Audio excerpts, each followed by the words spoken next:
Hello, friends. Robert Bevan here, author of the Caverns and Creatures series of comedy, fantasy novels, and short stories. With me is Sam West, and today we're talking about the spell Moonbeam. Beam, moon, laser. Second level druid spell. It's also Twilight Domain, Oath of Ancients, and Oath of Watchers. A lot of paladins get this. So this is cast on an action, 120-foot range with a 5-foot sphere area, various magic material components, duration a minute, concentration. School's evocation. A silvery beam of pale light shines down in a 5-foot radius, 4-foot high cylinder centered on a point within range. Until the spell ends, dim light fills the cylinder. When a creature enters the spell's area for the first time on a turn or starts its turn there, it is engulfed in ghostly flames that causes searing pain, and it must make a Constitution saving throw. It takes 2d10 radiant damage on a failed save, happens much less success. A shape changer must make its saving throw with disadvantage. If it fails, it also instantly it reverts to its original form and cannot assume a different form until it leaves the spell's light. On each of your turns after you cast the spell, you can use an action to move the beam 60 feet in any direction. At higher levels, you can get extra dice for each level above third. Don't do that. It's very important that I include that little bit extra. Also, the material components are several seeds of any moon seed plant and a piece of opalescent feldspar. Do you know what feldspar is? No, or I don't Nor know do what I. moonseed plants are either. Commoners, help us out. What is feldspar? It's a mineral, according to Google. Okay. They're full of alumina and silica. Neat. All right. What's your take? What do you think about this? I'm not crazy about this one. I'm not either. Number one, I don't like columns. Like that's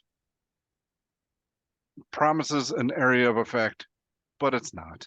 Yeah, it's not really an area effect. It's like a Unless single somebody's space. flying directly above your other target's head at that instant.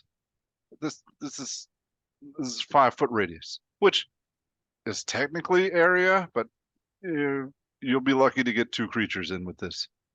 So I don't like that it's presenting itself as some area of effect spell, but it's not really. It's essentially a single target. 5-foot radius is 10 feet wide, so it hits 4 Right. spaces. Yeah. You can conceivably get more than 1 creature. I think you're pretty rarely going to get 2. Maybe. Things tend to stand next to each other. Yeah, could. You might. Next, it's really easy to get out of because of that little crappy radius. So don't love that. The damage just, I guess, so like if you move it on a creature before their turn starts, yeah, they'll get the damage at the start of their turn. But it's very easy to take a step. And am I right? Moving it takes an action, does it? Is that what it was? Yep. Well then, there's your action, God.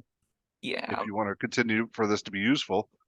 And like that, honestly, you're better off using a short bow than moving this most of the time. Like your objective with the Moonbeam is to put it on something that's not going to move, which druids have ways to help. So like spike growth's a way to help that. I'd say that takes concentration. So like a non-concentration would be like plant growth. Plant growth doesn't take concentration if I remember correctly. So you like would throw that down, then you throw a Moonbeam on something that's engaged with something else. Then moving isn't very easy for it, and you're trying to your objective with Moonbeam is to find something that is okay taking 2d10 damage around and sticking this on them and then beating it up. Hypothetically.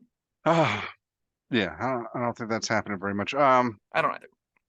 Yeah, it's almost dependent on someone else having a concentration type effect, like holding them in place. Grappling conceivably can do it. Maybe you got a barbarian that wants to go grappler build, and this kind of helps them live that fantasy where they hold then them the in the Moonbeam's hitting them too.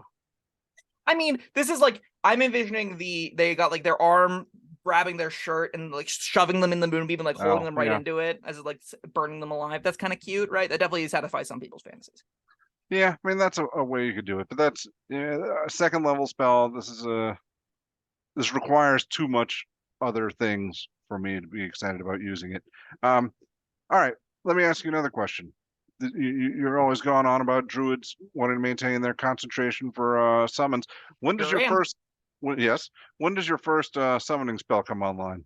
Well, what do you know, Bob? It comes online at second or third level with second level spell slots, and it's Summon Beast. All right, second level spell. Yeah. Well, there you go. Yeah, very little reason to cast this over Summon Beast, like almost none whatsoever. Summon Beast gives you multiple attacks of a decent HP creature. If you don't want it to die, you can just choose Bird, and then it'll fly by and stay out of range of most attacks for the whole duration of it. And then you just like Pex in, Pex in, Pex in, Pex in, and it's going to do normally a D8 plus 4 plus the spell's level, which is 2. So a D8 plus 6 is usually better than 2D10 flat. So like, I definitely much rather have that damage. It lasts for way more than one encounter. You can guarantee the damage. Not guarantee. You're able to make attacks with it every single round, no further action cost by you.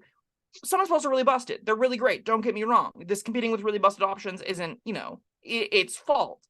You can make this, like, if you like the fantasy of Moonbeam, if you're like at 3rd level and you're going, okay, I'm going to be conservative with my spell slots. I want one spell for this encounter, and then just use cantrips or short bows or whatever else for it. Moonbeam can be a spell for the entire encounter if you want to commit to that. It does a reasonable enough amount of damage.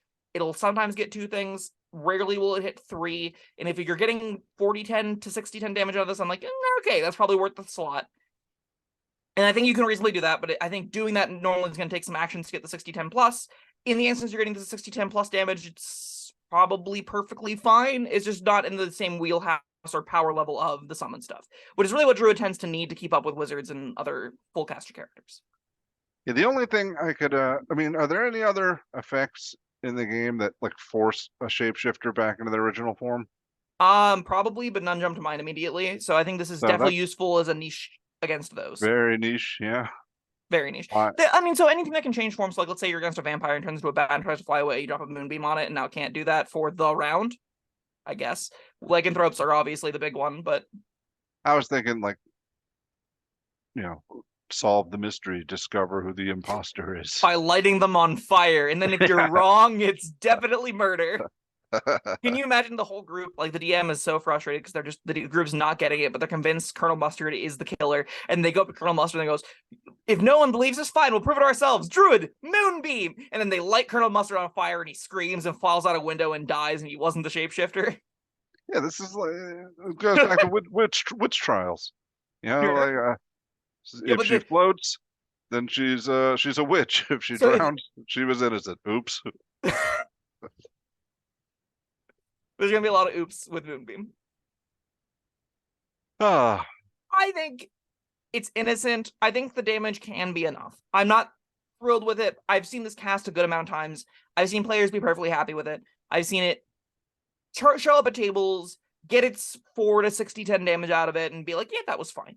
And I think if that's all you're looking for in a spell, and you're relatively, like, you're coming to the game without wanting to deal with summon magic and stuff like that, this is probably a fine 2nd level spell to take. It's definitely leagues worse than its competition, and past 3rd, 4th level, you definitely have nothing to do with this. Like, your concentration is going to be way too important, even outside of summon stuff, where I'm starting to be like, okay, this is an option I want to be taking. I take Spike Wraith over this every day of the week, because that is a more fun build around that you can interact with your Thorn Whip in a really easy way. It's a pretty basic Druid combo that you would want to explore at least a little bit, right? This doesn't work on Circle of Moon Druids all that in an interesting way. Conceivably, you throw down the Moonbeam, bonus action, turn into a big hit point creature, then you have that be your action instead of your multi-attack as the bear, but that's worse than multi-attacking as the bear, and then it's contingent on your concentration, so that doesn't seem great. It's left in this nebulous space where maybe your Circle of the Land or Circle of Stars, and in Circle of Stars you've got Guiding Bolt, so I don't love it there anyway because I have better spells to be spending my actions on. So it's really just Circle of the Land, and you have to really hate your spell list to have it be Circle of the Land, and then I'm like, okay, sure. It's fine. Let's say you got this down. You turn into the bear. Somebody shoves you into the Moonbeam. Then you turn back, and you're real sad. Yeah. That sucks. That's really funny, actually. I don't want to be too down on this because you don't need that many instances of damage for it to be worth the slot for the cast. And there are genuinely going to be some encounters where a big thing is not going to be able to move because it's engaged with 3 different creatures, and taking 3 attacks of opportunity is definitely worse than taking 2d10 Moonbeam damage. So, there will be some situations where you'll just be like, okay, Circle of Stars, I Moonbeam it, and then I just start slinging Guiding Bolts, and the Moonbeam burns the giant hill, giant boss, whatever, for 3 rounds that we're fighting, and I got 60-10 damage out of that slot. It was great. That's a fine use case, I think. And I think the upside is sometimes it hits 2 things for 40-10 out the gate. That's also fine for a 2nd level slot. It isn't amazing. It's not bad. It's fine. Yeah, it's got uses, I guess. Just every time I see it mentioned, I just think, and that's not what I want to feel when I think of a spell. That's fair. If you're ever on the summon beast stuff, you probably don't want anything to do with this. And you probably, like, it's the most powerful thing druids can do in the early tier. So, you know, there's not a lot of reason to go this direction. All right. Well, you got a rating? I think it's probably still a 3. It's 2d10 damage in a decent area that hits good things. Has got niche applications against shapeshifters and a fun, different, interesting play pattern you can kind of like explore. I've never been upset with players putting it on their sheets. I've never seen players be upset having put it on their sheet. The moment they figure out they can cast Silent Beast, this gets off their sheet, and I would recommend that being the same thing with like the window that you cast. This is very small, but in that window, yeah, sure, why not? Yeah, there's too many better things you could be doing. I'm giving this one a 2. This leaves a bad taste in my mouth. All right, it's one of those spells like I want it to be cooler than what we get. I think this would be a really reasonable spell if it took a bonus action move. I think then we'd have a lot different conversation here. Absolutely. But needing to move it as an action just makes it so like you have to kind of consider it like a lower tier fireball that is 2d10 damage, sometimes doing more than that. And as long as you can get more than that, it's worth it. If you can't get more than that, it's probably not worth the cast. So. All right, yeah, bonus action move would be great. Sadly, that's not the world we live in. All right. Thank you, Sam, and thank you, everyone, for joining us. That was Moonbeam. Let us know what you think in the comments. Tell me I'm wrong. Until next time, like and subscribe, and we'll see you then. Bye-bye. Thank you for watching. If you found this helpful, informative, or entertaining, I'd really appreciate it if you hit the like button below. You needn't smash it. A gentle tap will suffice. If you want to see more videos like this, subscribe to the channel. And make sure you check out the links in the description, where you'll find my Caverns and Creatures series of comedy fantasy novels, Sam's full review of the spell, and other fun things.